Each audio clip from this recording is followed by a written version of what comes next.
tentang LGBT, dakwah bil hikmah, dakwah secara hikmah kepada mereka. Maka fokus kita pada malam ini akan banyak kepada bagaimana nak menyantuni mereka, nak mendekati mereka dan berkongsi dengan mereka. Tetapi sebelum kita cerita tentang LGBT itu apa?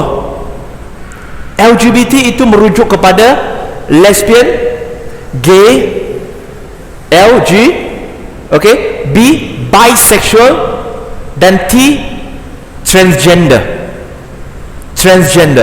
yakni mereka yang menukar jantinanya dari lelaki kepada perempuan, dari perempuan kepada lelaki. Lesbian adalah perempuan yang mempunyai perasaan kepada perempuan yang lain, perasaan cinta berahi. Gay, lelaki. Bisexual, dua-dua boleh jalan. Jadi tuan-tuan dan puan-puan, sahabat-sahabat, sebelum kita nak cerita tentang LGBT, kita kena tahu serba sedikit tentang sejarah dia. Kerana LGBT ini dia tak wujud begitu sahaja.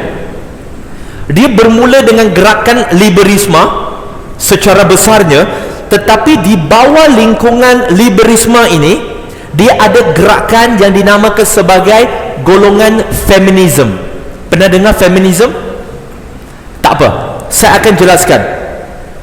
Kerana ini adalah kertas kerja saya untuk satu seminar di negeri Kelantan yang dianjurkan oleh kerajaan negeri Kelantan pada 1 September 2018 yang bertajuk Seminar Bahaya Islam Liberal, dan saya membawakan kertas kerja tentang pergerakan feminisme dan LGBT. Maka tuan-tuan dan puan-puan, nak cerita panjang tak sempat, dia memerlukan pendetailan. Tetapi apa yang saya akan lakukan ialah saya akan bawakan beberapa poin-poin yang menarik untuk kita faham, insya-Allah. Yang pertama, tuan-tuan dan puan-puan, definisi feminisme terlebih dahulu. Kalau kita lihat di dalam Kamus Dewan edisi yang keempat, feminisme ini adalah satu gerakan ataupun fahaman yang menuntut persamaan antara hak wanita seperti yang dinikmati oleh lelaki. Persamaan, equality. Dan kalau ikut kepada Kamus Bahasa Inggeris pula, Oxford Dictionary, dia mengatakan feminisme adalah sebuah gerakan wanita yang menuntut hak kesamarataan dengan lelaki dalam bidang politik, sosial, ekonomi serta undang-undang keselamatan bagi melindungi wanita dari bahaya dan dari sebarang diskriminasi gender, diskriminasi jantina.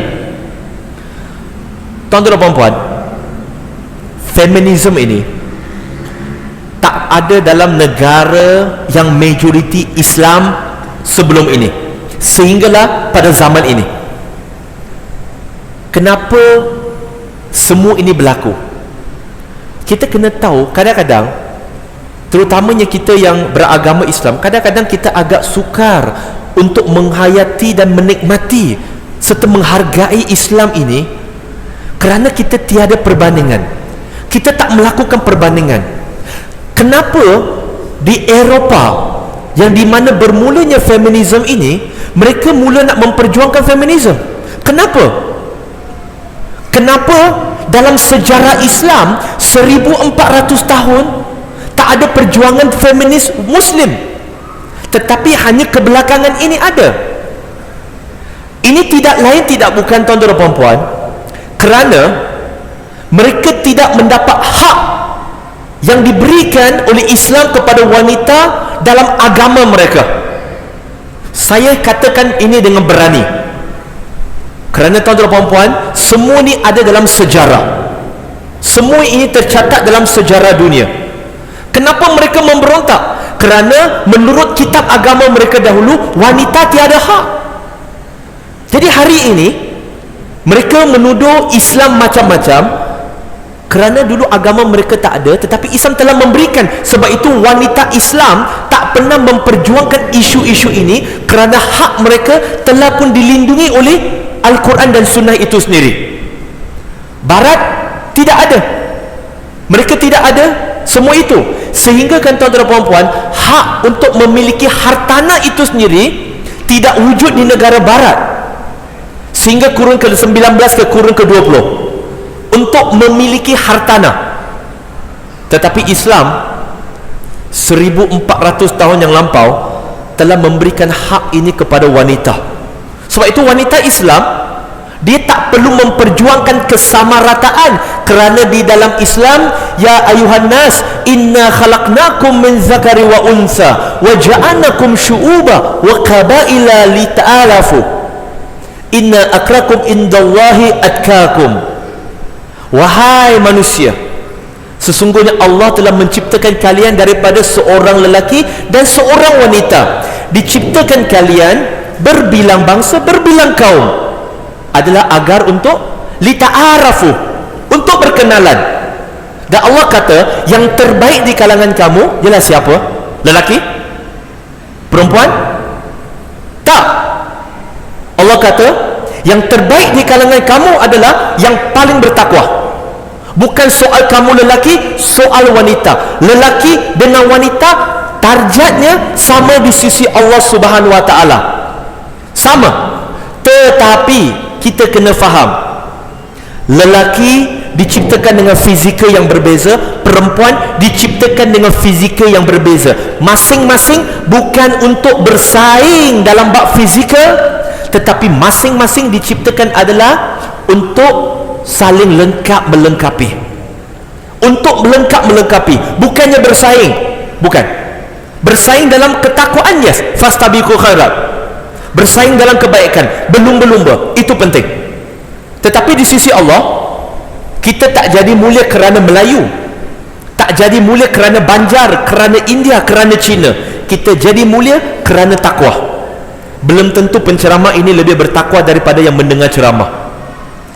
Jadi tuan-tuan dan puan-puan, kita cerita serba sedikit tentang sejarah dia. Gerakan feminisme ini bermula sejak akhir abad ke-18 dan dia berkembang pesat sepanjang abad ke-20. Ya, dia dimulakan dengan penyuaraan menuntut hak politik. Sebab dulu di negara Barat, wanita tak ada hak mengundi, tak ada. Malahan tuan-tuan dan puan-puan, di dalam sesetengah budaya, hatta sehingga hari ini, wanita tak ada hak nak pilih siapa pasangan dia. Semuanya diaturkan, dan wanita dia tak boleh berkahwin dengan bangsa lain. Tetapi tuan-tuan dan puan-puan, dalam Islam, along the way saya akan cerita, budaya itu masih ada. Tetapi dalam Islam, wanita ada hak tak nak pilih siapa suami dia? Ada hak tak ke tidak? Ada. Ada seorang wanita, ini dalam satu hadis yang sahih, seorang wanita telah dikahwinkan oleh bapaknya dengan seorang lelaki pilihan ayahnya. Maka dia berjumpa dengan Nabi SAW dan dia bertanya, "Ya Rasulullah, bapakku telah mengawinkan aku dengan seorang lelaki yang bukan pilihanku tetapi pilihannya." Maka Nabi tanya, "Ya Rasulullah, apakah hak aku?" Maka Nabi tanya, "Kamu nak ke tak nak perkahwinan ni? Kalau kamu tak nak, boleh diceraikan." Maka perempuan itu kata, "Tidak ya Rasulullah, aku tanya ni bukan sebab nak cerai, aku nak tahu hak aku ada hak tak nak pilih." Nabi kata, "Yes, kamu ada hak." Sebab itu kalau perasan tuan-tuan dan puan-puan, apabila nak kahwin, si pengantin perempuan kena ada kat situ. Juru nikah kena confirm dengan perempuan tu, betul ke engkau nak kahwin dengan lelaki ni? Kalau perempuan tu walaupun dia dah pakai cantik macam mana pun, segala persiapan dah ready, tapi dia kata, "Saya tak rela seorang juru nikah yang ada ilmu agama, yang ada takwa, dia tak akan melangsungkan pernikahan itu. Sebab konsep dalam Islam jelah jangan sekadar tak boleh paksa masuk Islam, nak kahwin pun tak boleh paksa, tak boleh paksa kahwin-kahwin. Jadi tuan-tuan dan puan-puan, kemudian kenapa benda ini berlaku? Ini kerana sebelum itu kedudukan wanita di barat adalah kelas rendah. Kelas rendah barat. Hari ini barat yang mengajar kita macam mana nak jaga wanita, sedangkan sehingga kurun ke-18 dan kurun ke-19 wanita ini rendah darjat dia.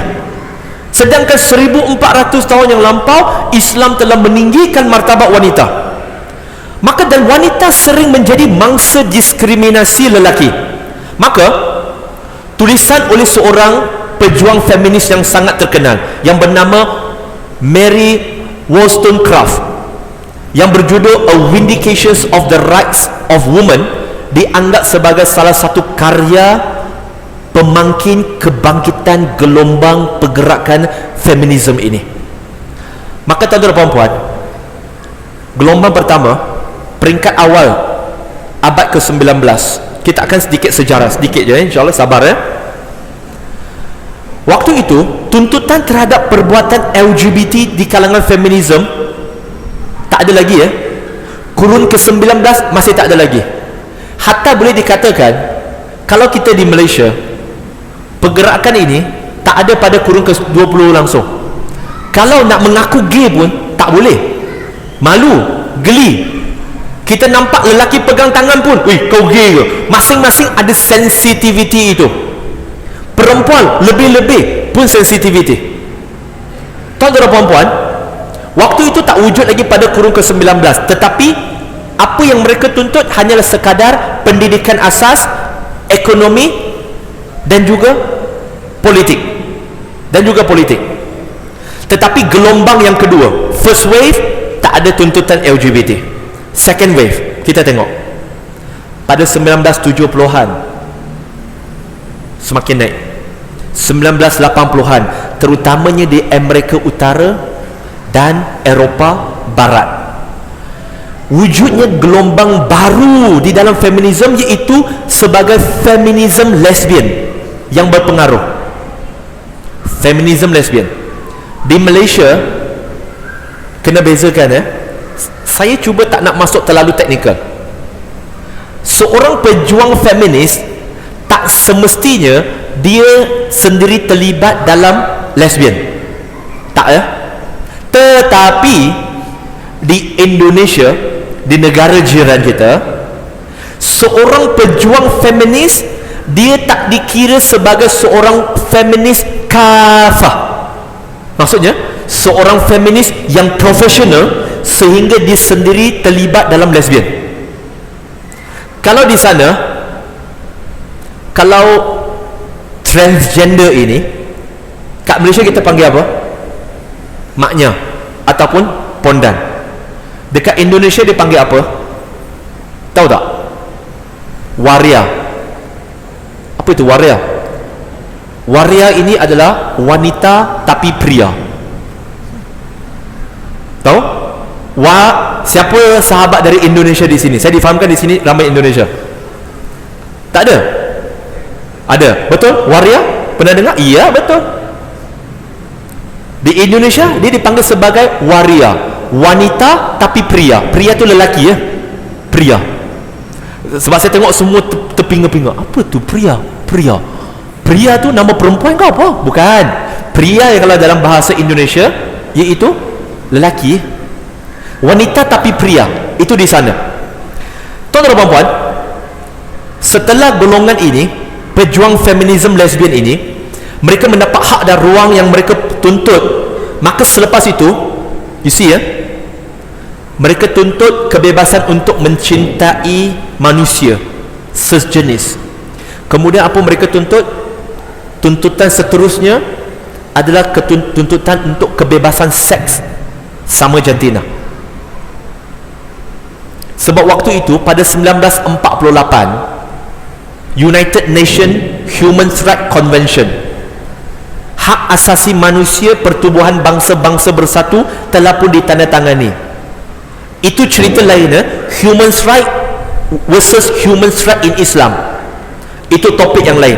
Sebab hari ini tuan-tuan dan puan, serangan banyak bertumpu kepada serangan hak asasi manusia, hak asasi manusia, hak asasi manusia. Sehingga kan Mufti Pulau Pinang, Datuk Seri Wan Salim, dia kata ini perjuangan LGBT ini, perjuangan transgender ini bukannya perjuangan hak asasi manusia, tetapi hak asasi binatang.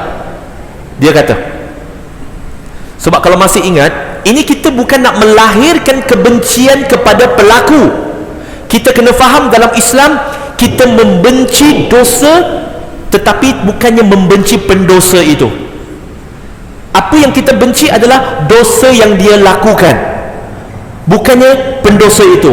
Kerana setiap ulama ada masa silamnya, dan setiap pendosa ada masa depan dia. Barangkali hari ini dia buat dosa, maka kita kritik dosa dia, tetapi masa depan barangkali dia jauh lebih baik daripada kita. Jadi tuan-tuan dan puan-puan, kena bezakan dosa dengan pendosa. Bezakan yang itu. Tuan-tuan dan puan-puan, kalau kita lihat di Malaysia, golongan feminism ini di peringkat yang keberapa? Gelombang yang pertama ke kedua? Dia masih di antara satu, belum masuk dua. Sebab mereka hanya, apa yang mereka tuntut, mereka hanya tuntut hak untuk menjadi LGBT. Sebab itu kalau kita lihat kenyataan-kenyataan mereka, mereka lebih banyak mengeluarkan kenyataan bahawa we are not asking to legalize. Kami bukan meminta untuk dihalalkan perkahwinan sejenis. Kami bukan meminta untuk dihalalkan hubungan sejenis ini, melakukan hubungan seks sama jenis. Kami tak minta yang itu. Kami cuma minta hak kami untuk pendidikan, hak kami untuk jawatan, hak kami untuk akses kesihatan. Tapi tuan-tuan dan puan-puan, kita nak tanya juga, dan benda ini saya dah pernah jawab sebelum ini. Kalau dikatakan golongan LGBT ini mereka ditindas, saya tak nafikan ada segolongan mereka ini ditindas. Tetapi perlu faham, yang ditindas ini bukannya golongan LGBT sahaja kerana kecenderungan seksual mereka, ataupun kerana mereka ini lelaki jadi wanita, maka syarikat tidak mahu mengambil mereka bekerja. Bukan sahaja golongan LGBT yang kena. Kalau nak kata ditindas, mengikut satu kajian, perempuan yang bertudung mereka juga ditindas di tempat kerja. Di mana kalau dia menghantar nak mohon satu jawatan kosong, bila lihat dia bertudung, dia akan kata sorry, no tudung allowed here. If you want to work here, you have to take out your headscarf. Bukankah itu oppression? Dan dalam satu kajian mendapati, jikalau adalah orang Islam yang meminta untuk kerja, maka peratusan untuk dia dihubungi untuk mendapat temuduga akan berkurangan berbanding dengan yang bukan Muslim. Bukankah itu penindasan? Kalau maksudnya benda ini dia bukan bersifat kepada golongan LGBT sahaja, tetapi penindasan ini ada penindasan dalam bentuk bangsa, bentuk agama, bentuk pakaian. Cuba kalau perempuan, kalau kita kata kita ada hak untuk pakai apa yang kita nak pakai. Tadi saya baru baca, melampau, saya baca mereka kritik Majlis Bandaraya Bersejarah Melaka. Ada satu surat, dia kata sebab di situ ada etika pemakaian untuk berurusan di pejabat kerajaan, kan ada kan? Betul? Ada. Maka di situ, maka dia muat naik, dia kata ini menindas wanita Cina kerana jelas dia mensasarkan. Tapi di setiap tempat dia ada kod pemakaian dia. Dia minta hak dia untuk pakai seksi, itu hak dia untuk pakai seksi.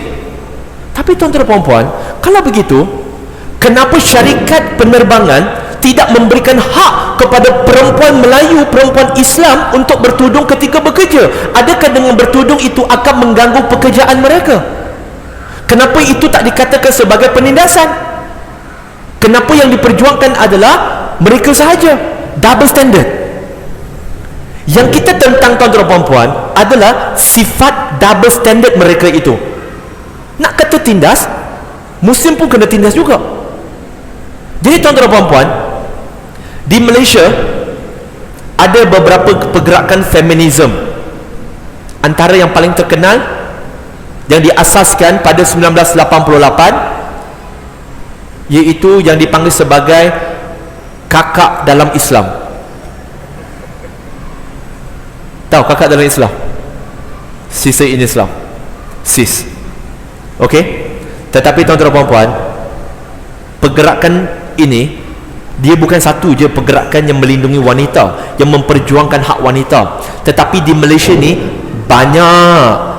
Antaranya Pertubuhan Tindakan Wanita Islam, Pertiwi, Women's Aid Organizations, or Women Action Society. Banyak lagi. Ini tak berapa penting. Tak berapa penting. Sebab kita nak masuk kepada LGBT itu, insya-Allah. Baik, tuan-tuan dan puan-puan,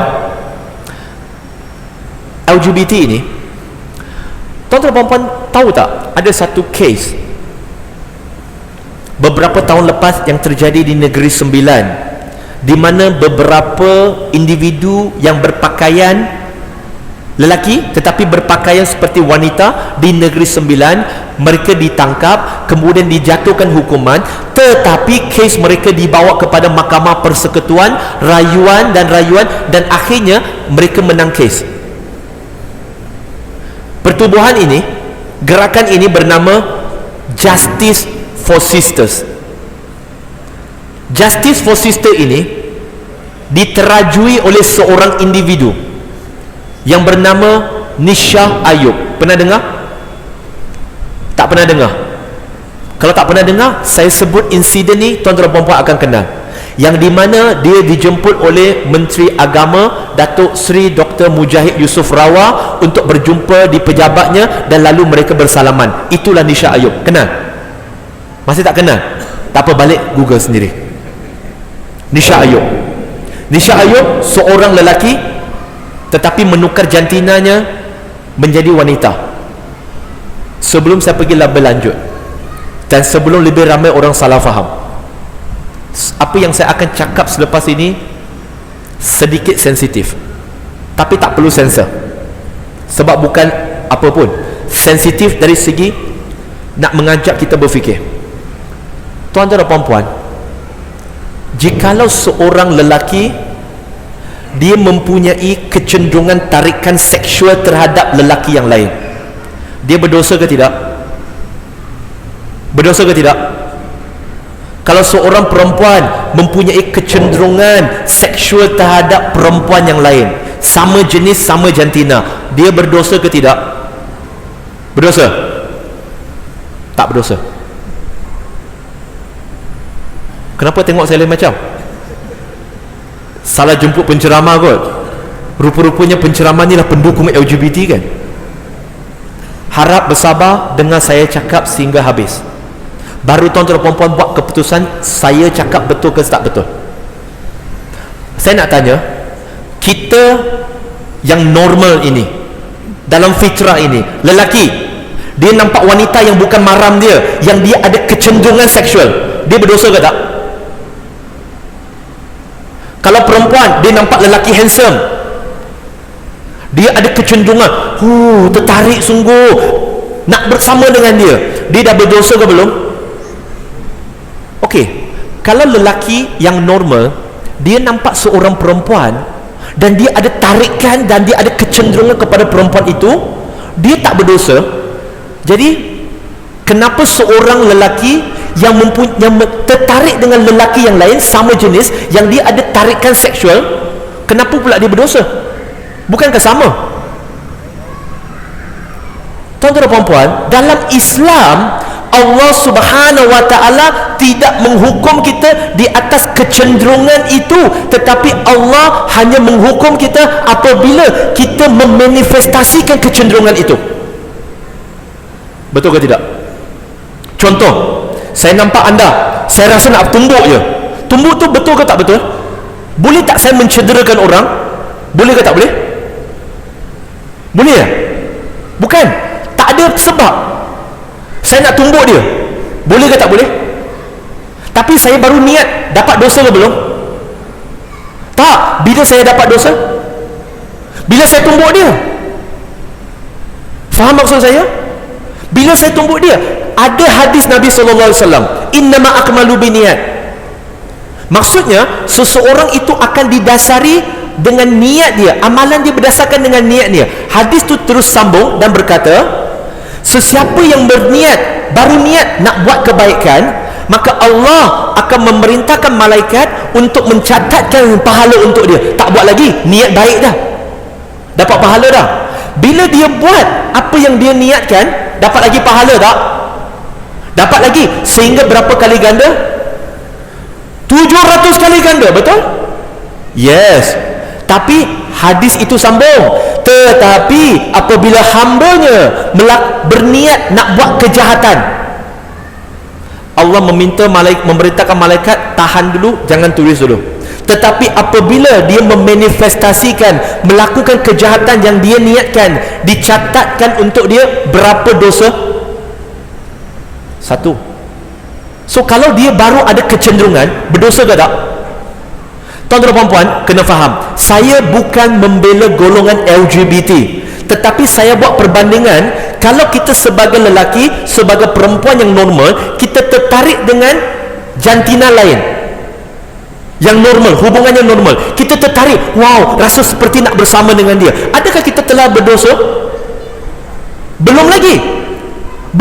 Sehingga kita nampak perempuan itu, kita nampak lelaki itu, kita buat hubungan seksual di luar pernikahan, dosa. Kita merogol, berdosa. Betul ke tidak? Bila kita melakukannya, jelas di situ, walaupun fitrah. Tapi kalau fitrah, dia buat cara di luar nikah, dosa ke tak? Dosa. Boleh faham maksud saya, tuan-tuan dan puan? Jelas ya? Saya bukan membela, saya tak mau tinggalkan ruang untuk sesiapa salah faham. Saya bukan membela, tetapi Islam ajar kita bersikap objektif dan adil dalam menilai. Tuan-tuan dan puan, mereka golongan LGBT ini, mereka diuji oleh Allah Subhanahu wa ta'ala dengan kecenderungan hawa nafsu seksual mereka terhadap sejenis. Kita pula diuji apa?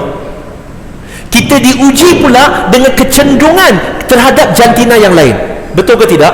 Masing-masing diuji dengan cara yang berbeza. Clear cut? Faham maksud saya? Kalau seorang lelaki, dia pegang tangan lelaki, dia tak ada buat hubungan seksual, dosa tak? Cakap terus terang, dosa ke tak dosa? Tak. Perempuan, dia pegang tangan perempuan, tak, dia suka perempuan tu, bukan buat hubungan seksual, berdosa tak?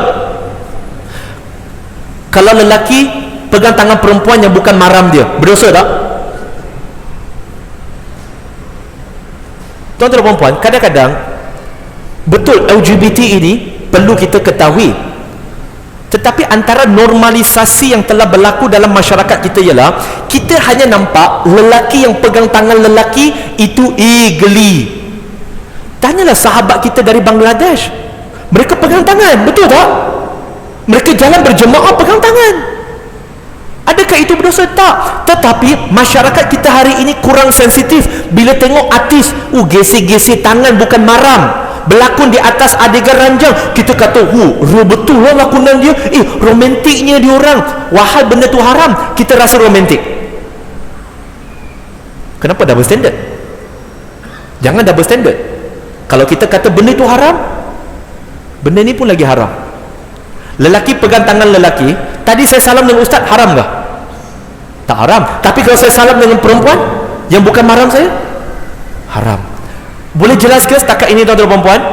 Sebab saya nak ajak jemaah semua, Allah suruh kita afala ta'qilun, afala tazakarun. Kena berfikir. Jangan kerana kebencian kita kepada dosa yang mereka lakukan, kita rasa semua yang mereka buat salah, mereka juga sedang diuji. Clear? Okey, baik. Tuan-tuan dan puan-puan, muslimin dan muslimat yang dirahmati oleh Allah Subhanahu wa taala, saya nak quote di sini. Kita nak pergi kepada apa yang mereka perjuangkan sebenarnya, macam mana idea mereka datang. Saya nak quote satu kata-kata daripada penasihat undang-undang Sisters in Islam, iaitu Nik Nuraini Nik Badlisha. Dalam satu temu ramah, dia kata, saya akan guna bahasa English dulu, kemudian saya terjemahkan. Dia kata, dan saya harap tuan-tuan dan puan-puan dengar elok-elok, supaya nanti kita faham konsep apa yang mereka nak bawa. Dia kata, we are saying that justice and equality are both necessary, and that there can't be justice without equality. Saya ulang dalam bahasa Melayu, kami mengatakan bahawa keadilan dan kesamarataan itu perlu kedua-duanya ada, dan jikalau dia tidak akan ada keadilan tanpa kesamarataan. Equality itu sama rata, jelas? Keadilan dengan sama rata, dua-dua kena ada. Tuan-tuan dan puan-puan, tahu tak apa masalah dengan statement ini? Siapa dapat detect? Saya ulang, keadilan dan kesamarataan kedua-duanya perlu ada sekali. Tuan-tuan dan puan-puan, masalah pada statement ini, pada kenyataan ini ialah, iaitu apa itu adil? Dalam Islam, apa itu adil?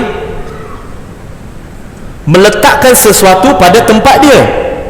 Tuan-tuan dan puan-puan, adil adakah mesti sama rata? Saya bagi contoh, senang saja. Siapa yang kata adil mesti sama rata, maksudnya dia tak adil. Statement. Tahu kenapa? Saya bagi contoh. Kita ada 4 anak. 4 anak, bukan 4 isteri, jangan berangan. 4 anak. Anak pertama sekolah tadika. Anak kedua sekolah rendah darjah 4.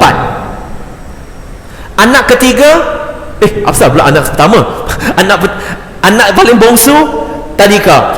Anak yang ketiga sekolah rendah. Anak yang kedua sekolah menengah tingkatan 4. Anak paling sulung dia universiti, jarak umur berbeza. Kalau untuk anak kita yang paling sulung yang belajar di universiti, berapakah duit poket yang kita bagi dia setiap hari? Berapa? Contoh berapa ringgit? Berapa diperlukan? RM20 sehari. RM20 sehari. Untuk anak sekolah menengah RM10. Anak sekolah rendah darjah 4 5. Anak tadika ini lu dapat. Sebab kat tadika mana ada kantin, dan termasuk, betul ke tuan-tuan dan puan, duit yang dibagi tu sama rata ke? Jauh beza. 20, 10, 5, kosong. Adil ke tak adil? Mana adil? Kalau ikut konsep mereka, adil ke tak adil? Tak adil, sebab tak sama rata. Tuan-tuan dan puan-puan, ini bukan maksud keadilan. Keadilan adalah memberikan hak kepada yang berhak dan meletakkan sesuatu pada tempat dia. Jikalau kita melayan dua makhluk yang sama makhluk tetapi memiliki keperluan yang berbeza, kita memberikan perkara yang sama, itu adalah ketidakadilan. Nak lagi senang, simple. Kali ini 4 bini. Okey tak? Macam tak happy je. Ibu-ibu, ini contoh je, jangan marah. Isteri pertama, dia suka makan ayam. Isteri kedua, dia suka makan daging lembu. Isteri ketiga, dia allergic seafood. Tapi isteri keempat, dia suka seafood. Untuk adil tuan-tuan dan puan-puan, tuan-tuan, bukan puan-puan, untuk adil tuan-tuan, bila tiba giliran kita nak beli seafood untuk isteri keempat, So semua isteri, 4 isteri tu berikan, bagi mereka semua seafood. Betul tak?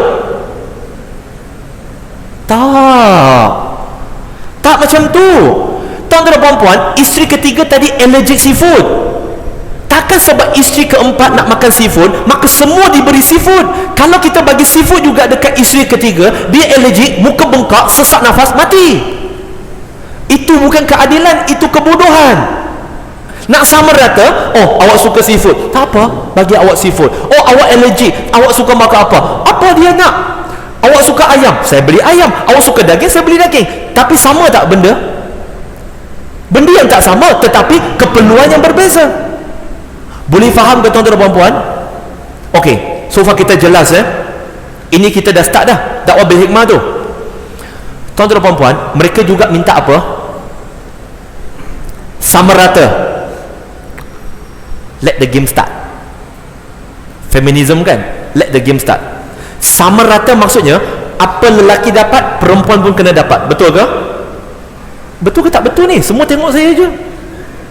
Betul Okey. Tuan-tuan, stesen KTM Batu 3 dekat sini je. Betul tak? Pernah tak naik gerabak kereta api khas untuk wanita je? Tuan-tuan memang tak pernah lah. Kalau tuan-tuan naik memang cari pasal. Ada tak gerabak kereta api khas untuk wanita je? Ada ke tak? Ada tak gerabak khas untuk lelaki je? Ada ke tak? Sama ke tak? Sama rata tak? Sepatutnya ada gerabak khas lelaki, gerabak khas perempuan, baru sama. Tapi mereka perjuangkan tak? Tak. Tuan-tuan, kadang-kadang saya sedih juga. Ini mendiskriminasi lelaki. Bila pergi parking, kita masuk je parking kan, punya happy, ada parking. Sekali sampai kat situ, ladies parking. Pernah tengok tak ladies parking? Tuan-tuan, nak tanya puan-puan, puan-puan pernah tengok tak men's parking? Tak ada kan? Sama rata tak? Kalau ladies parking ada 60, lelaki men's parking pun kena ada 60, baru sama rata.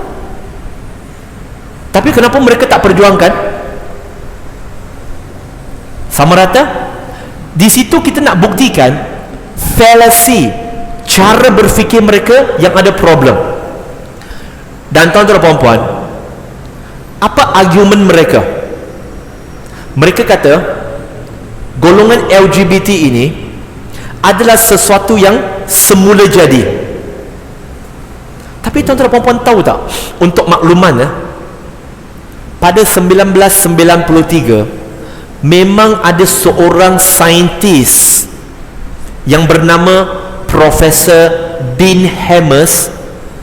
Dia membuat kajian dan kajiannya mendapati di dalam diri manusia ini ada apa yang disebut sebagai gay gene.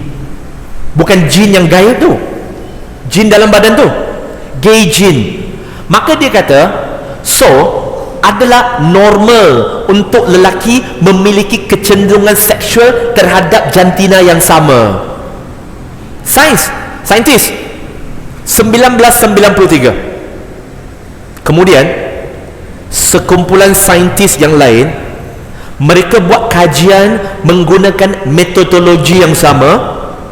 Lalu keputusannya mendapati dalam diri manusia ini rupa-rupanya tak ada gay gene. Tak ada. Jadi bila dipanggil Profesor Dean Hammers untuk disoal siasat, tanya kepada dia, tuan-tuan dan puan-puan, argument ini pernah digunakan oleh sekelompok pejuang LGBT yang saya pernah jumpa. Tapi sebab saya dah pernah baca tentang kajian ini, maka saya tahu macam mana nak jawab mereka. Maka kumpulan saintis itu soal siasat Profesor Dean Hammers, macam mana dia boleh dapat ada gay gene, sedangkan kami sebagai saintis tak jumpa gay gene. Metodologi yang sama, keputusan mesti sama. Kenapa berbeza? Setelah diasak bertalu-talu, Profesor Dean Hammers mengakui dia menipu dalam kajian dia. Tahu tak bila diasak lagi, kenapa hang menipu? Tahu kenapa? sebab nak menjustifikasi dia adalah gay. Dan pada 1973, sebelum 1973, di Amerika Syarikat ada satu persatuan yang dinamakan sebagai American Psychiatrist Association, Pertubuhan Psikiatrik Amerika. Mereka telah meletakkan homoseksual ini sebagai penyakit mental illness sebelum 1973. Tetapi 1973 APA, American Psychiatrist Association, mengeluarkan homoseksual ini dari senarai penyakit mental. Kebiasaannya untuk satu pertubuhan mengeluarkan satu penyakit mental itu daripada senarai, dia mesti ada kajian saintifik untuk membuktikan itu bukan penyakit mental. Tapi tuan-tuan dan puan-puan tahu tak, tak ada kajian apa pun yang mengatakan homoseksual itu bukan sakit mental. Bukan. 1973 APA keluarkan. 1990, 27 tahun selepas itu, Pertubuhan Kesihatan Sedunia WHO pula mengeluarkan homoseksual ini daripada sakit mental. Dan itu adalah langkah ke depan untuk pergerakan LGBT. Langkah ke depan. Tuan-tuan dan puan-puan, kita nak sebut LGBT ini, mereka nak memperjuangkan feminisme, mereka nak memperjuangkan hak wanita. Tak salah, dalam Islam ada hak wanita, ada hak lelaki. Tapi tuan-tuan dan puan-puan tahu tak, secara hikmahnya, saya pernah, qadarullah, saya pernah berjumpa dengan antara pendukung pergerakan ini, dan ini yang saya tanya juga kepada mereka. Dan untuk makluman tuan-tuan dan puan-puan, tolong jangan pergi saya nak habis dah, kejap lagi. Sekarang mereka memperjuangkan lelaki, maka sebagai timbal balas, di Amerika Syarikat sejak 1977, pergerakan hak lelaki pula wujud. Ambil kau, engkau nak perjuangkan hak wanita no problem. Mereka pun buat National Coalition for Men, hak lelaki pula. Di Amerika hashtag SheToo, SHETOO, untuk wanita. Untuk pergerakan lelaki, mereka letak HeToo. HeToo. Tak percaya? Cuba cari dekat Google hashtag HeToo, akan jumpa pergerakan tu. Apa yang berlaku? Mereka kata, tak boleh mendiskriminasi wanita. Maksudnya lelaki dengan perempuan ni sama kan? Ini apa yang mereka juangkan. Lalu apa yang berlaku? Beberapa syarikat di Amerika Syarikat, contohnya satu penganjur pertandingan golf, tapi penganjur itu dia hanya buat pertandingan golf hanya untuk wanita. Jadi apa yang National Coalition for Men ini buat, mereka filekan aduan kepada mahkamah dan kata, kenapa penganjur hanya buat pertandingan untuk perempuan saja? Ini mendiskriminasi lelaki. Tahu tak apa keputusan dia?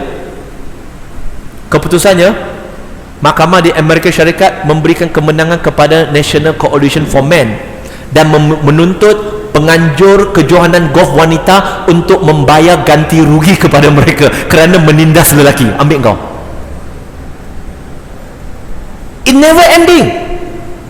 Sebuah syarikat, ada NGO besar, mereka hanya ambil pekerja wanita.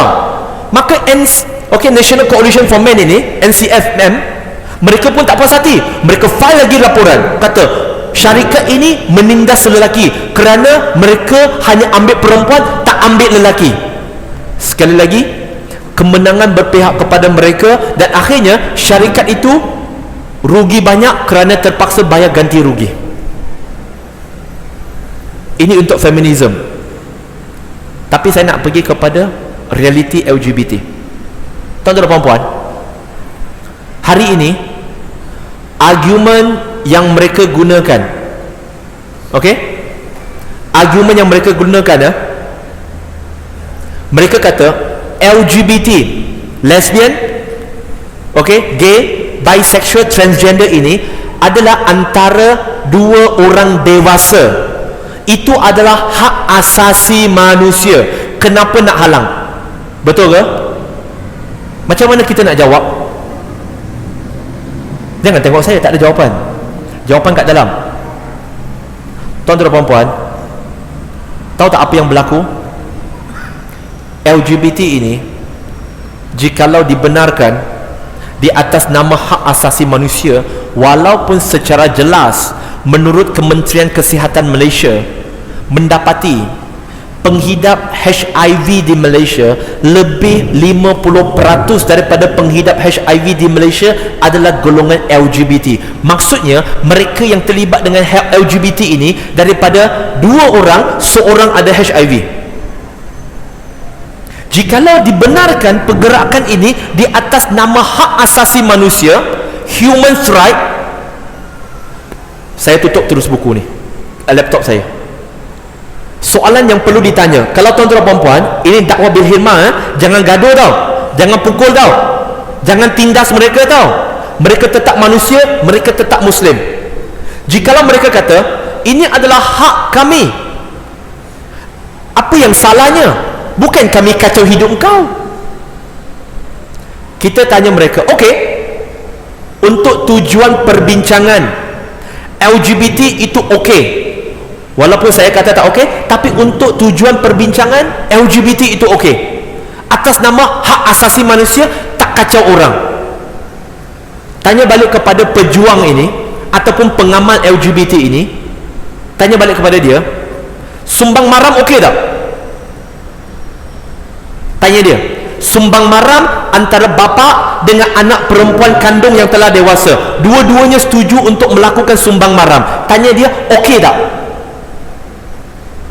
Majoriti yang saya jumpa, mereka kata, oh, mana boleh, itu tak bermoral. Saya kata, sekejap, kan awak kata LGBT itu okey kerana 2 orang dewasa bersetuju untuk melakukan perkara itu dan tak ganggu orang lain. Jadi soalan saya, orang yang buat sumbang maram pun dia tak ganggu hidup engkau, dan mereka dua ni adalah orang dewasa yang bersetuju. Kenapa yang ini tak boleh, yang engkau buat tu boleh? Apa standard moral dia? Apa kayu ukur dia? Tak ada kayu ukur, tuan-tuan dan puan-puan. Akhirnya apa yang akan berlaku? Kerana nak mempertahankan LGBT itu, mereka akan akhirnya kata actually okey pun, tak ada masalah. Tuan-tuan dan puan-puan, tahu tak apa yang akan berlaku jikalau LGBT ini tidak dibendung, tidak dicegah? Sekarang banyak negara telah membolehkan hubungan songsang ini, ditambah pula memberikan pengiktirafan kepada perkahwinan sejenis. Tuan-tuan dan puan-puan, tahu tak apa yang akan berlaku, dan telah pun berlaku di Amerika Syarikat, negara Amerika. 2016, sejak 2016, satu pergerakan yang dinamakan sebagai pergerakan pedofilia. Tahu pedofilia? Kecenderungan seksual kepada kanak-kanak. Betul ke tak betul? Tak betul kan? Seluruh dunia condemn, betul? Yes.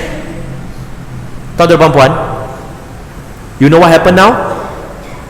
Sejak 2016 di Amerika Syarikat, pergerakan pedofilia di Amerika telah memfailkan satu tuntutan di Mahkamah Amerika Syarikat agar pedofilia juga dibenarkan untuk diamalkan sebagaimana LGBT diamalkan. Kenapa? Sebab dia kata, jikalau LGBT ini dibenarkan atas dasar hak asasi manusia dan atas dasar ini adalah hawa nafsu mereka, maka kami sebagai pengamal pedofilia juga ada hak asasi manusia. Kami sebagai pengamal pedofilia juga mempunyai hawa nafsu terhadap kanak-kanak. Jikalau nafsu mereka terhadap sama jantina tak salah, kenapa nafsu kami terhadap kanak-kanak salah? Tuan-tuan dan puan-puan, mahkamah di Amerika Syarikat mempunyai satu masalah yang cukup besar untuk diselesaikan. Kerana sekarang mereka start, kalau mereka tak izinkan, mereka kena haramkan juga LGBT. Sebab argumen yang digunakan golongan pedofilia ini adalah sama, cuma terhadap mangsa yang berbeza. Jikalau mereka benarkan, you know what's going to happen? Maka lama kelamaan akan wujudnya gerakan untuk mengizinkan dan menghalalkan sumbang maram. Dan perkara ini telah pun berlaku di United Kingdom, di mana seorang ibu mengandungkan anak kepada anaknya sendiri. So, anak tu lahir, nak panggil dia nenek ke mak? Hilang nasab. Kegilaan. Seorang bapa bersama dengan anak perempuannya sendiri, dan anak perempuannya mengandungkan anak kepada bapaknya. Lalu anak tu lahir, nak jadi siapa? Adakah kita masih nak cakap? Dan dunia ramai yang mula condemn, kata this is immoral. Tapi masalahnya, kamu mengkritik orang yang sumbang maram itu sebagai tak ada moral. Kamu mengkritik orang yang pedofilia ini tak bermoral. Tetapi kenapa benda ini bermoral? LGBT. Semua ini bermula dengan menghalalkan LGBT itu. Dan tuan-tuan dan puan-puan, bukan itu saja. Pernah dengar tak istilah nekrofilia? Apa ni filia-filia ni? Kan? Tuan-tuan dan puan-puan, nekrofilia adalah satu penyakit mental. Satu penyakit lah. Ini penyakit. Pedofilia penyakit. Incest penyakit. Nekrofilia penyakit. Apa itu nekrofilia? Nekrofilia adalah kecenderungan seksual terhadap mayat. Yes. Dan ini sedang berlaku di negara barat. Apa lagi? Nak lagi dahsyat? Silakan. Satu lagi, bestiality. Apa pula ni bro? Filia lepas liti. Apa T ni? Bestiality. Tuan-tuan dan puan-puan, bestiality adalah satu kecenderungan seksual terhadap binatang. End up, semua ini, jikalau LGBT gelombang pertama bermula, sekarang pedofilia mula memfailkan permohonan untuk diiktiraf, untuk diamalkan, maka kemudian incest, sumbang maram akan difailkan untuk menuntut hak yang sama. Kemudian golongan nekrofilia juga akan memfailkan benda yang sama. Jadi dunia ni akan jadi apa? Maka lahirlah anak lembu muka macam manusia. Tapi sekarang memang ramai manusia, muka manusia, badan manusia, tapi otak lembu ataupun otak khinzir. Sebab bila mereka kata ini adalah nafsu, kenapa nak menghalang nafsu orang? Dan kita kata, kalau begitu, jikalau ada seseorang dia dikatakan dilahirkan dengan nafsu nak bunuh orang, adakah kita kata kita tak seharusnya menghukum dia dalam penjara kerana itu adalah nafsu dia? No, tak semua nafsu itu perlu dilempiaskan. Self control. Bila masalah dengan golongan pejuang hak asasi manusia ini, mereka fikir long term, tak fikir short. Mereka fikir short term, tak fikir long term. Kalau semua nak dihalalkan dengan atas nama hak asasi manusia, bila ada nafsu nak dilempiaskan, apa beza dengan binatang? Apa yang disebut oleh Mufti Pulau Pinang betul. Jadi tuan-tuan dan puan-puan, bagaimana kita nak mendekati golongan ini? Beberapa tips saja insya-Allah sebelum saya buka sedikit ruang untuk tuan-tuan dan puan-puan. Pertama, dalam mindset kita dalam mindset kita, kalau kita nampak seorang individu yang lelaki tetapi berpakaian seperti wanita, ataupun seorang wanita tetapi berperwatakan seperti lelaki, maka Pertama, tuan-tuan dan puan-puan, jangan cela dia. Jangan cela dia. Kenapa saya kata jangan cela dia? Dakwah adalah bermaksud mengajak. Mengajak kepada apa? Mengajak untuk dia kembali kepada Allah. Kalau kita cela dia, kita ejek dia, dia dekat dengan kita ke tak? Tak. Dan na'udzubillah, ibu-ibu, ayah-ayah, na'udzubillah, jikalau ada ahli keluarga kita yang terlibat, na'udzubillah, mohon dijauhkan. Kalau akhirnya mereka datang kembali kepada kita dan mengakui mereka ada kecenderungan itu, pertama, jangan marah mereka. Kenapa? Pertama saya kata dah, jangan cela. Ini pun sama juga, jangan cela, jangan marah. Kenapa jangan cela, jangan marah? Sebab bila kita cela, kita kritik, kita ejek, kita marah, dia akan jauh daripada kita. Bila jauh daripada kita, dia akan pergi kepada siapa? Dia akan pergi kepada golongan LGBT dia. Di Selangor, saya sebutlah, di Selangor, Jabatan Agama Islam Selangor melakukan usaha, ini saya bukan bodek mereka melakukan usaha untuk memulihkan golongan LGBT ini, dan alhamdulillah ramai di kalangan pengamal LGBT ini, mereka nak kembali, mereka memerlukan bantuan. Saya di Instagram saya, di Facebook saya pun menerima mesej yang banyak daripada golongan ini. Di Selangor, JAIS buat program, dan alhamdulillah ramai di antara mereka ini nak kembali, sebab usaha apa yang dilakukan oleh JAIS ialah mendekati dan menyantuni mereka, bukan hukum dulu. Tetapi tahu tak apa yang berlaku?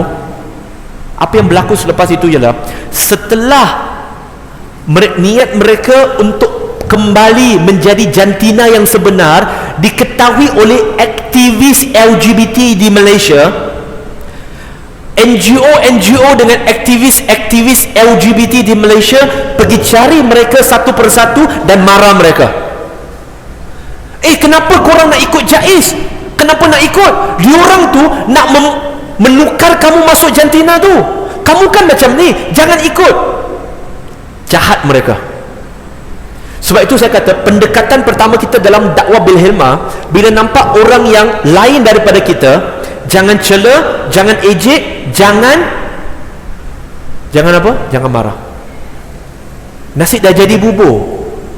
Kalau kita cela, dia lari lagi jauh. Bila lari dari jauh, dia akan pergi ke sana. Kita kena bezakan, tuan-tuan dan puan-puan, kena bezakan antara orang yang mengamalkan, dia diam, dengan orang yang mempromosikan dan mengajak orang kepada kemaksiatan itu. Kena bezakan. Kalau dia buat diam-diam, dia tak kacau, dekati dia, santuni dia, rapatkan dia, ajak dia datang masjid dan surau. Dan untuk jemaah masjid dan surau, kalau nampak ada sesiapa yang cross dressing macam tu, mereka datang masjid, contoh mungkin mereka maknya datang pakai skirt pendek, soft mana?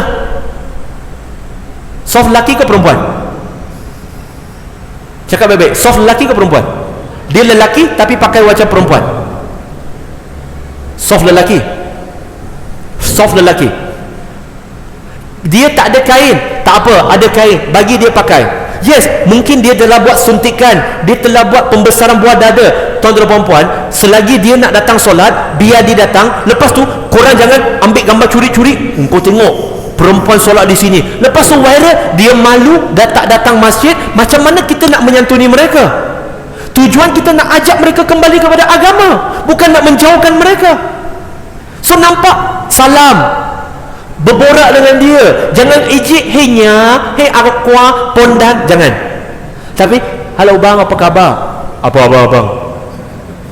Tak apalah, borak dengan mereka, berkawan dengan mereka. Tuan-tuan dan puan-puan, mereka sedang diuji dalaman mereka. Mereka memerlukan kekuatan. Wallahi, ada individu yang terlibat dalam gay, dalam lesbian, datang cari saya. Walaupun ada orang kata, oh Firdaus Wong ni keras lah terhadap LGBT. Saya tak keras terhadap orang LGBT. Saya hanya bersikap keras dan tegas terhadap pendukung dan pempromosi LGBT. Tapi kalau orang yang LGBT, saya tak. Saya santuni mereka. Ramai di antara golongan LGBT ini, tuan-tuan dan puan, dalam diri mereka, mereka tahu apa yang mereka buat salah. Mereka sedang bergelut di dalam. Mereka sedang bergelut di dalam. Mereka nak berubah, tetapi mereka tak tahu macam nak berubah, tak jumpa jalan nak berubah, tuan-tuan dan puan. Lepas tu nak cakap dengan siapa? Cakap nanti orang hukum aku. Aku nak pakai macam mana? Aku sedang bergelut. Tak kala dia nak kembali kepada agama, orang agama macam tuan-tuan dan puan-puan tak nak terima dia pula. Tetapi orang yang jauh dari agama, yang mengamalkan LGBT, menarik mereka dengan penuh kasih sayang. Akhirnya dia lemas. Dia lemas dalam dakapan di situ. Pertama, jangan marah, jangan ejek, jangan sindir mereka. Itu yang pertama. Kedua, tuan-tuan dan puan-puan, bagi masa untuk mereka berubah. Mungkin ambil masa 5 tahun, 10 tahun. Mungkin. Tetapi tuan-tuan dan puan-puan, selagi mana dia nak berubah, bantu dia. Bantu dia. Jangan mencampakkan saudara kamu. Jangan membantu syaitan untuk membinasakan saudara kamu yang dia nak berubah. Mereka nak berubah, tuan-tuan dan puan-puan. Bantu mereka. Santuni mereka. Jangan ejek mereka. Dekati mereka. Give them time. Yang ketiga, tuan-tuan dan puan-puan, boleh tak LGBT ini masuk Islam? Boleh. Boleh. Saya kongsi satu kisah benar. Kisah benar. Saya tak akan sebut nama. Ada seorang lelaki, dia berjumpa dengan saya dan kami berborak pasal agama. Lepas tu dia tanya, saya okey, saya lahir Buddhis, kemudian adalah family saya masuk Kristian, tapi saya rasa Buddhism dengan Kristian tak sesuai, tak betul, tak ngam untuk saya, sebab saya rasa macam tak logik. Lepas tu saya tengok Islam pun saya okey, tapi saya tengok Islam ni memang baguslah, tetapi my lifestyle, dia kata my lifestyle, cara hidup saya.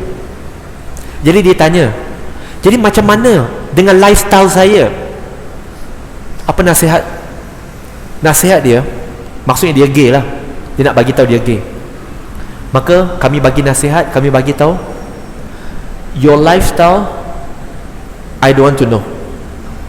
Saya tak nak tahu. Tetapi yang paling penting ialah jangan ajak orang kepada lifestyle kamu.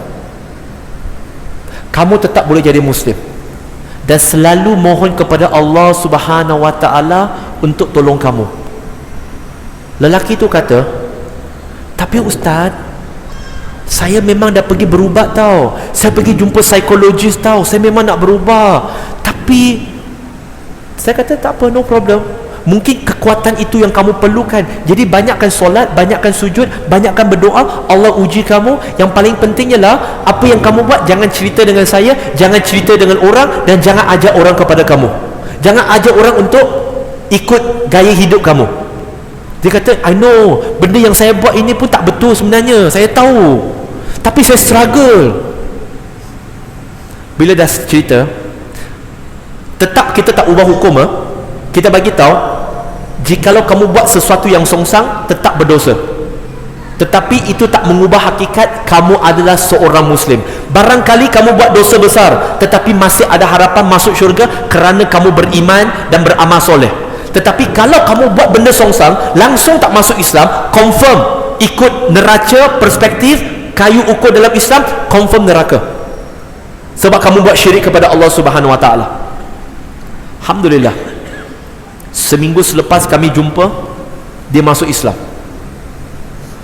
Kami kata, I don't want to know your lifestyle. Tuan-tuan dan puan-puan, kalau ada orang yang perempuan lesbian, lelaki yang jadi gay, jangan kita tanya, siapa pasangan kau? Apa korang buat? Tuan-tuan dan puan, none of your business. Jikalau mereka cukup malu untuk menyembunyikan aib mereka, maksudnya mereka tahu benda tu aib. Kalau Allah Subhanahu Wa Taala dah tutup aib mereka, kenapa kita pergi cari aib dia? Jangan kata, engkau gay kan, aku tahu engkau gay, apa kau buat? Aku tahu engkau pondan kan, apa kau buat? Kau pergi lorong mana? Berapa ringgit kau charge? Jangan. None of your business. Tetapi bisnes kita ialah, tuan-tuan dan puan, bagi motivasi kepada mereka, Ghafur Ar-Rahim. Tapi jangan lupa, jangan sekadar kata Allah sayang kamu, Allah sayang kamu, tapi kena juga bagi tahu, tetapi Allah juga murka dengan perbuatan yang menyalahi perintah dia. Kena balance, ada target, ada tarhib, ada galakan, ada ancaman. Jadi tuan-tuan dan puan, 3 tips yang mudah ini, semoga tuan-tuan dan puan jangan biarkan golongan pendukung LGBT untuk merampas dan merosakkan lagi saudara seagama kita ini. Mereka juga layak untuk pergi ke syurga. Dan kesimpulan dan penutup saya, tuan-tuan dan puan-puan, muslimin dan muslimat, pesanan saya lah terpulang. Saya sarankan tuan-tuan dan puan-puan, antara cara untuk kita tidak mempromosikan golongan LGBT ini adalah boykot. Jangan beli barangan daripada golongan LGBT supaya mereka sedar. Jangan tonton video daripada golongan LGBT yang memang mencari publicity murahan. Dan jangan tonton, kebiasaannya mereka ini orang kosmetik. Jangan tonton kapitalis yang suka memanipulasi keadaan untuk naikkan rating view di YouTube channel dia sendiri. Jangan. Sebab tujuan mereka buat video kontroversi, buat pengakuan kontroversi, pakai baju kontroversi, semata-mata nak mendapat perhatian, supaya bila nama mereka naik, maka brand mereka akan naik. Brand mereka naik, jualannya naik. Jualannya naik, dia akan terus berada di dalam kemaksiatan dia. Tuan-tuan dan puan-puan, tak mati pun tak pakai bahan kosmetik dia, tak mati pun. Tetapi tanpa kita menyokong kosmetik dia, insya-Allah kita harap dengan begitu dia sedar kita sebagai Muslim tak support kemaksiatan begitu. Bertaubatlah kamu. Saya tak merujuk kepada mana-mana individu secara spesifik, tetapi saya maksudkan ini secara general. Jadi sesiapa yang cukup malu untuk menyembunyikan maksiat dia, tolong kita ini jangan buka maksiat dia. Jangan kata, engkau tahu tak kita post dalam Facebook, aku ada seorang kawan nama sekian-sekian, kerja kat mana, ada kat sebelah aku sekarang, pun ambil gambar dia, dia ni gay. Dia tak pernah bagi tahu orang dia gay, yang kita pergi buka aib dia buat apa? Andai kata tuan-tuan dan puan-puan, kawan kita itu pernah terlibat dalam LGBT, tetapi dia telah pun bertaubat, tolong jangan ungkit lagi masa silamnya dulu.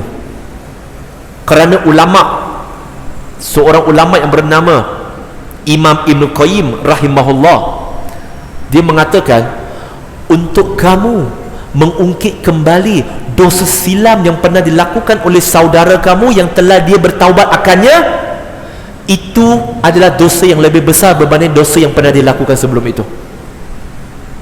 Jadi tuan-tuan dan puan-puan, sama-sama kita tutup air masing-masing, sama-sama kita bantu satu sama lain kembali kepada Allah.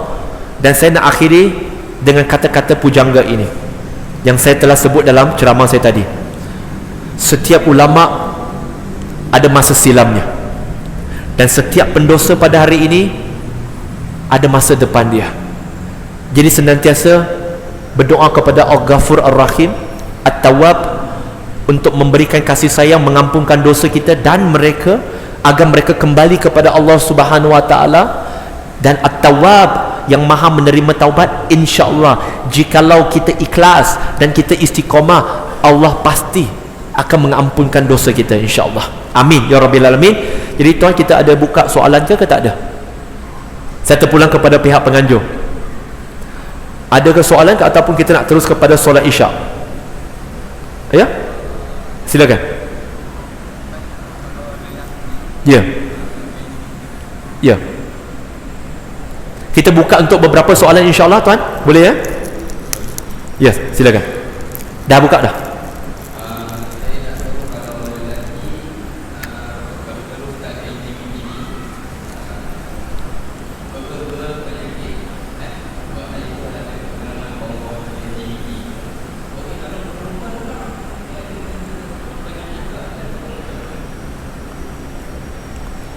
Okey.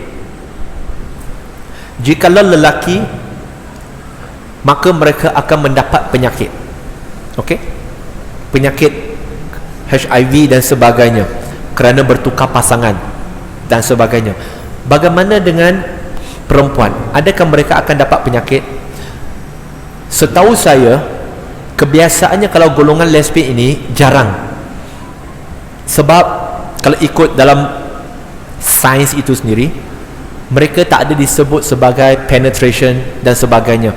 Mereka tidak melakukan hubungan seksual luar tabi'i sebagaimana lelaki dengan lelaki, laki dengan lelaki, perempuan dengan perempuan.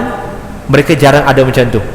Cara mereka mungkin lain. Sebab saya dulu juga ramai kawan gay, kawan lesbian, jadi saya kenal lah. Saya tak mau sebut sebab kadang-kadang apa yang mereka pernah cerita kepada saya cukup geli. Saya tak mau sebut kat sini. Maksudnya saya ada pengalaman berkawan dengan mereka dan masih berkawan dengan mereka, dan barangkali mereka menuntun ceramah saya. Ya. Jadi perempuan ni wallahu alam, setahu saya tak ada apa-apa statistik yang langsung menunjukkan, tapi kalau kita lihat 50, lebih daripada 50% pengidap HIV di Malaysia adalah golongan LGBT ini, khususnya lebih ramai kepada golongan transgender dengan golongan gay. Antara pot-pot mereka tak payah sebut lah, nanti korang pergi pula. Cukuplah saya tahu kat mana. Okey, saya tak mau sebut. Kan nanti tak sempat solat isyak, semua naik kereta masing-masing, tiba-tiba banyak pula orang pakai songkok dengan telekung datang tempat kita ni. Kan? Tak payah. Okey? Harap menjawab persoalan insya-Allah. Ada lagi ke? Tuan-tuan? Ya. Tuan, silakan.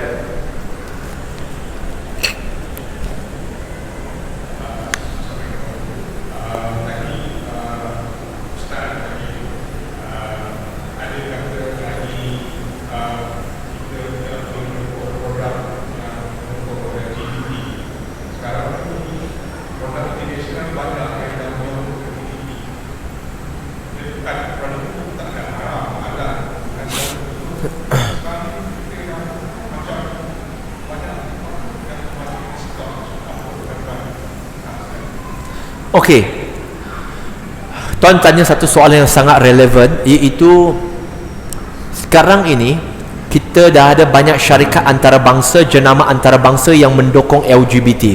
Tadi saya sebut tentang nak boykot. Yang saya sebut nak boykot tu adalah barangan kosmetik yang tak guna pun tak mati. Okey, yang saya rujuk di situ adalah golongan LGBT tempatan. Saya tahu ada syarikat besar yang mendukung. Okey, yang saya tak perlu nak sebut nama, mungkin majoriti kita pun tahu. Dia begini saja tuan-tuan dan puan-puan, jikalau tak mampu buat semua, jangan tinggal semua.